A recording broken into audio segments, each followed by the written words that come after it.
اللهم صل على محمد وآل محمد۔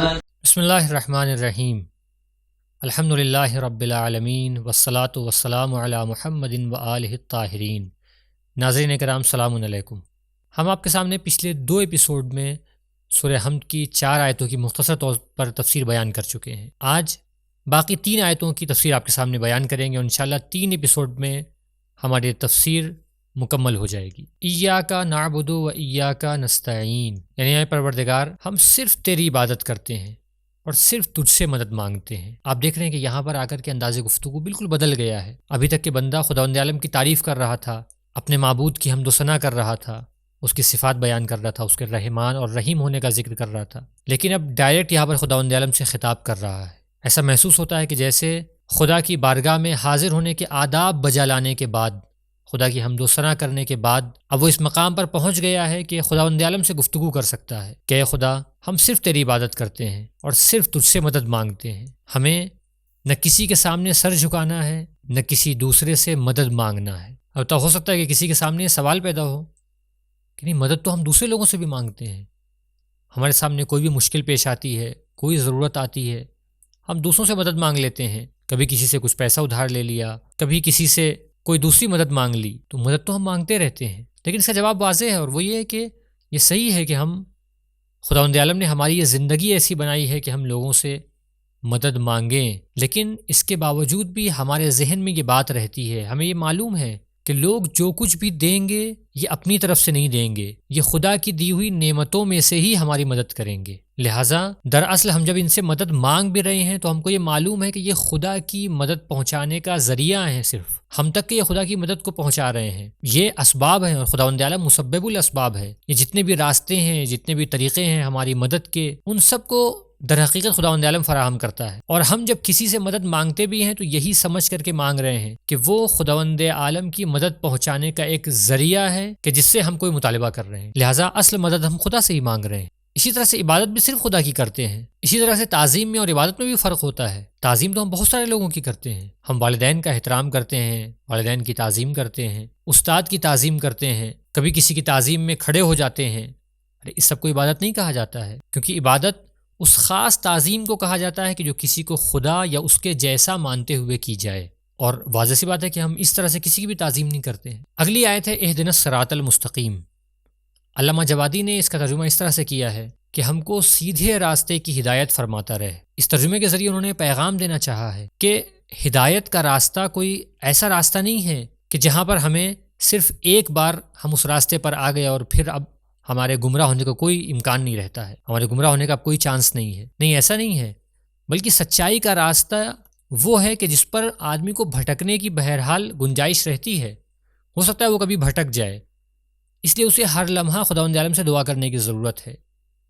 اس دعا کو روزانہ کرنے کی ضرورت ہے، کیونکہ ہم اپنے زندگی کے ہر کام میں ہمارے سامنے 2 راستے ہوتے ہیں، ایک راستہ صحیح راستہ ہے، ایک راستہ غلط راستہ ہے، ایک راستہ خدا کا راستہ ہے، ایک راستہ شیطان کا راستہ ہے۔ ایک راستہ ہم کو خدا کی طرف لے جائے گا، ایک راستہ وہ ہے کہ جہاں ہم اپنی خواہشات پر عمل کرتے ہوئے شیطان کے راستے کی طرف آگے بڑھیں گے۔ تو ہم دعا یہ کرتے ہیں کہ خدایا ہم کو اس میں سے ہمیشہ اس راستے کو چننے کی توفیق عطا فرما کہ جو تیرا راستہ ہے، جو تیرے انبیاء کا راستہ ہے، جو معصومین کا راستہ ہے۔ اس لیے مفسرین نے ہدایت حاصل کرنے کی مثال یہ دی ہے کہ جیسے ایک لیمپ ہے، LED ہے، اسے پاور کی ضرورت ہوتی ہے۔ اگر یہ پاور کٹ ہو جائے تو یہ LED بند ہو جائے گی، یہ لیمپ بند ہو جائے گا۔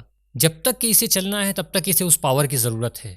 ایسے ہی ہمیں ہمیشہ خداوند عالم کی رحمت کی اور اس کی ہدایت کی ضرورت ہے۔ اگر خداوند عالم کی ہدایت اور رہنمائی ہم کو نہ ملے تو ہم گمراہ ہو جائیں گے۔ ایسا نہیں ہے کہ ہم ایک بار اس راستے پر آ گئے اور ہمیشہ اسی راستے پر چلتے رہیں گے۔ نہیں، سچائی کے راستے پر بھی، سیدھے راستے پر آنے کے بعد بھی گمراہ ہونے کا چانس رہتا ہے۔ لہٰذا یہ دعا کرتے رہنا پڑے گی کہ خدایا ہمیں سیدھے راستے کی ہدایت فرماتا رہے۔ اہدنا الصراط المستقیم۔ اب یہ صراط مستقیم کیا ہے؟ صراط مستقیم یعنی خداوند عالم کا دین، خداوند عالم نے جن انبیاء، اولیاء، ائمہ علیہ السلام کو بھیجا ہے، ان کا راستہ، ان کا بتایا ہوا راستہ۔ وہ ہم خدا سے دعا کر رہے ہیں کہ خدایا ہم کو ہمیشہ معصومین کے راستے پر چلنے کی توفیق عطا فرما۔ صراط الذین انعمت علیہم غیر المغضوب علیہم ولا الضالین، یعنی ان لوگوں کا راستہ کہ جن پر تو نے اپنی نعمت نازل کی ہے۔ سورہ نساء کی ایک آیت ہے جس میں خداوند عالم نے بیان کیا ہے کہ وہ کون لوگ ہیں جن پر خداوند عالم نے اپنی نعمت نازل کی ہے۔ یہ انبیاء ہیں، شہداء ہیں، صدیقین ہیں، صالحین ہیں، یہ وہ افراد ہیں جن پر خداوند عالم نے اپنی نعمت نازل کی ہے۔ ہم دعا کرتے ہیں کہ خدایا ہمیشہ ان کے راستے پر باقی رکھ، ہمیں ہمیشہ انہی کے راستے پر چلنے کی توفیق عطا فرماتا رہے، ہمیشہ معصومین کے راستے پر جو یقیناً ان صالحین میں، ان صدیقین میں، ان شہداء میں آتے ہیں، ہمیں ان کے راستے پر چلنے کی توفیق عطا فرماتا رہے، اور ان لوگوں کے راستے سے بچاتا رہے یہ ان لوگوں کا راستہ نہیں ہے کہ جن پر تو نے اپنا غضب نازل کیا ہے، جن سے تو ناراض ہوا ہے، اور جو لوگ گمراہ ہو گئے ہیں۔ یہ کون لوگ ہیں جن پر خداوند عالم کا غضب نازل ہوا ہے، جو گمراہ ہو گئے ہیں؟ وہ سارے لوگ کہ جو خدا کے راستے سے دور ہوئے ہیں، خدا کے رہنماؤں کے راستے سے دور ہوئے ہیں، معصومین کے راستے سے دور ہوئے ہیں۔ یہ سارے وہ لوگ ہیں کہ جن پر خداوند عالم کا غضب نازل ہوا ہے، خداوند عالم ناراض ہے ان سے، اور یہ لوگ گمراہ ہیں۔ لہٰذا ہم یہ دعا کر رہے ہیں کہ بار الہ ہمیں ہمیشہ ان کے راستے سے دور رکھ، ہمیں ہمیشہ ان کے راستے سے بچائے رہے۔ اور کس کے راستے پر چلا؟ ان لوگوں کے راستے پر کہ جن پر تو نے اپنی نعمت نازل کی ہے۔ لہٰذا یہ کتنی اہم دعا ہے کہ ہم ہمیشہ خداوند عالم کی بارگاہ میں یہ دعا کرتے رہیں کہ بار الہ ہمیں ہمیشہ اپنے نیک بندوں کے راستے پر چلنے کی توفیق عطا فرما۔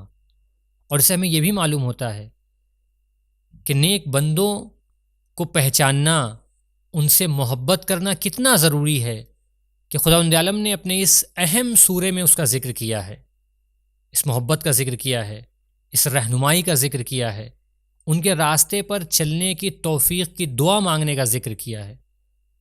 یقیناً ان بندوں کے راستے پر چلنا اتنا ہی زیادہ اہم ہے کہ خداوند عالم قرآن مجید کے انتہائی اہم سورے میں بھی اس کی دعا کا ذکر کر رہا ہے۔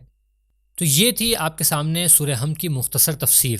یقیناً قرآن مجید کی تعلیمات میں بہت گہرائی ہے، اس کی آیتوں میں بہت گہرائی ہے، بڑی بڑی تفسیروں میں، ہمارے عظیم تفسیروں میں بہت ہی گہرے معنی اور تفاسیر بیان کی گئی ہیں۔ یہ ہم نے آپ کے سامنے سورہ حمد کی مختصر تفسیر بیان کی۔ عالم اسلام کی چند معتبر تفسیروں جیسے تفسیر المیزان اور تفسیر نمونہ وغیرہ کے ذریعے یقیناً انہی تفسیروں میں یا اور دوسری تفسیروں میں قرآن مجید کی تعلیمات اور اس کی آیتوں کے متعلق بہت گہرے نکات بیان کیے گئے ہیں، لیکن ظاہر ہے کہ ان سب پر گفتگو کرنے کا موقع نہیں ہے۔ لیکن آپ کے سامنے خداوند عالم نے توفیق دی کہ ہم سورہ حمد پر ایک بار نظر ڈالیں، اور ہمیں یہ معلوم ہوا کہ خداوند عالم نے کتنے عظیم پیغام اس سورے میں ہمارے لیے بیان کیے ہیں۔ شروعات ہوتی ہے بسم اللہ سے، خدا کے نام سے جو رحمان اور رحیم ہے۔ پھر ہم خداوند عالم کی تعریف کرتے ہیں، اس خدا کی کہ جو عالمین کا پالنے والا ہے، سب کی پرورش کرنے والا ہے، سب کا پروردگار ہے۔ پھر سے ایک بار اس کی رحمت اور رحیمیت کا تذکرہ کرتے ہیں، اس کے رحمان اور رحیم ہونے کا تذکرہ کرتے ہیں۔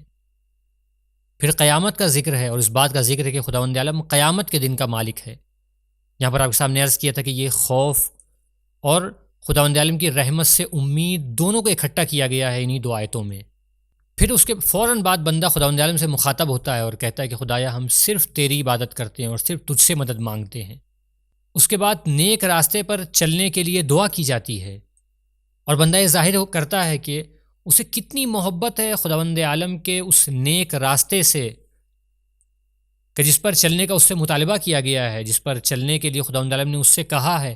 اسے اتنی محبت ہے اس راستے پر چلنے سے کہ وہ اپنی نماز میں اس کے لیے دعا مانگ رہا ہے۔ اس کے بعد ہم کہتے ہیں اہدنا الصراط المستقیم، یعنی بندہ معصومین کے اس راستے سے، انبیاء اور اولیاء اور صدیقین اور صالحین کے اس راستے سے اتنی محبت کرتا ہے کہ اس کے لیے خداوند عالم کی بارگاہ میں دعا کر رہا ہے کہ خدایا ہمیں ان کے راستے پر چلنے کی توفیق عطا فرما، اور جو گمراہ ہیں، جن پر تیرا غضب نازل ہوا ہے، جن سے تو ناراض ہے، ان کے راستے سے ہمیں بچنے کی توفیق عطا فرما۔ یقیناً انتہائی اہم معنی، یقیناً انتہائی عظیم معنی کہ جو ان چند جملوں میں سمو کر ہمارے سامنے پیش کر دیے گئے ہیں۔ ہمیں امید ہے کہ سورہ حمد کی مختصر تفسیر آپ کے لیے مفید ثابت ہوئی ہوگی، اور ہم سب کے لیے اس کا بیان کرنا ثواب کا سبب بنے گا، جو کہ قیامت کے دن ہمارے کام آئے گا۔ اور اس دنیا میں ہمیں سورہ حمد کو سمجھ کر پڑھنے، سمجھ کر کے اس کی تلاوت کرنے اور اس کی تعلیمات پر عمل کرنے کی توفیق عطا ہوگی۔ السلام علیکم ورحمۃ اللہ وبرکاتہ۔ سبیل میڈیا، قرآن و اہل بیت کا راستہ، کامیابی کا راستہ۔